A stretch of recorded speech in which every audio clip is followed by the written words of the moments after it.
Hello everybody, MightyNifty here, and today we are going to be making Spinach Vietnamese spring rolls.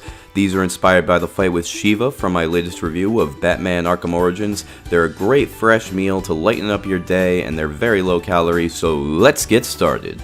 So I'm going to start off by defrosting my cooked shrimp under the cold water in the sink. You can use fresh shrimp if you want, you can use raw shrimp, you can use whatever you like. Just get some shrimp cooked, and then we can move on to chopping the vegetables, of which we will start with cucumber. And so we're going to take our cucumber and we're going to cut off either end.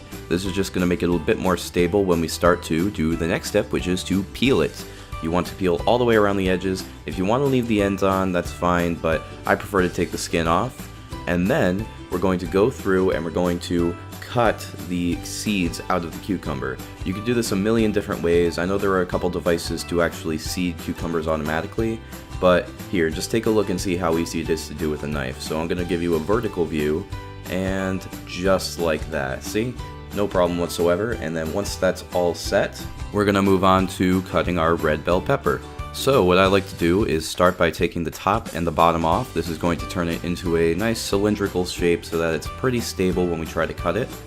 Then what I do is I put the knife right through one of the holes as close to the membrane as possible, and then I kind of just go around and open it up, and then I take the membrane out of the center. This is where all the heat is. You don't want seeds, you don't want that membrane unless you like it really spicy. I mean, it's not too bad, but I prefer to take it out. Next, what I like to do is cut out that piece of the membrane that's still attached to the inside of the red bell pepper, and then once those are all gone, what I like to do is cut these into strips, and then just cut them into smaller chunks, not necessarily diced, but more like little sticks. Up next, we are going to be using these Vermicelli Noodles. You can find these in your local supermarket right around the Asian section. They should almost look like little tiny strands of fiber, but essentially what they are is just very thin rice noodles. You are going to take these and you're going to cook them according to the package directions right into some boiling water, just like that, and then drain them out, and now you pretty much have everything ready to make your spring rolls. Next, we are going to dip these spring roll wrappers, otherwise known as rice paper, into a bowl of water, and you're going to dip these for approximately 3 to 5 seconds. No longer than that, otherwise when we try to wrap the spring rolls, they will tear. Now what you want to do is just give them a dip like this, and then just flip them around, and then give them another dip on the other side, and you should be all set to use these. The reason is because when you lay them down onto your plate, cutting board, whatever you choose to use, they will absorb some of the residual water that's left on top of them. And now on to the good part. We're going to take our spring roll wrapper and we're going to place down a couple of basil leaves, nice big ones just because they look pretty nice. Then I'm going to put down some mint leaves that I had, and normally I say you can use the dry stuff. This is a very fresh tasting recipe. Please go out and get the fresh stuff. It tastes great. It's totally worth the price. Next, we're going to add a little bit of baby spinach, just a handful, and we're going to continue by adding on our vermicelli noodles. These add a texture to the roll that I really don't think you can find anywhere else. It's a genius thing to put into these rolls, and I love the Vietnamese for coming up with it. And now we're going to move on to our vegetables and our shrimp. So we're going to lay down a few of those red bell pepper sticks, and you can do whatever you want here. You could use different vegetables, you could use mango for a fruit or something like that. I'm going to throw down my cucumber sticks here. I actually like to do 2 layers just because they add a really nice crunch, although they don't have a ton of flavor.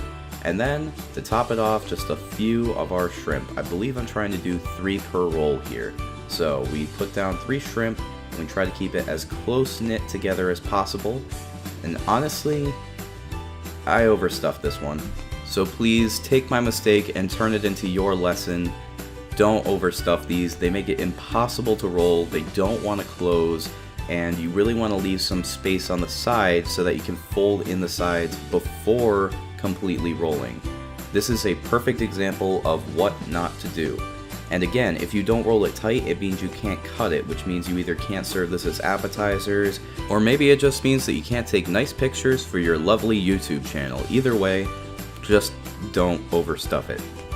Still, not being one to give up, I decided to give it an extra try, so let's speed through me making this one all nice and pretty.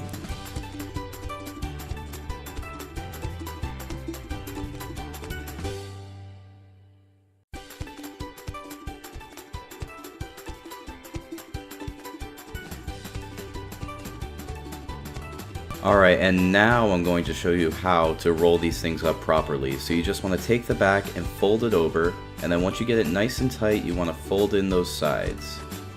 And then you just want to keep going until everything is nice and sealed.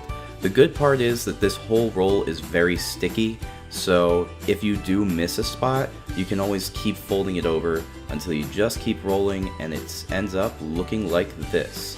Now you do want to keep this as tight as possible, as I said, but just please try not to tear it. And you know what? Not too bad for my first try making this dish. So I hope you all enjoyed the recipe. I hope you all give it a try. I sure had some fun making it. Feel free to serve it alongside some of your favorite sauce. And as always, everybody, have a mighty nifty day today.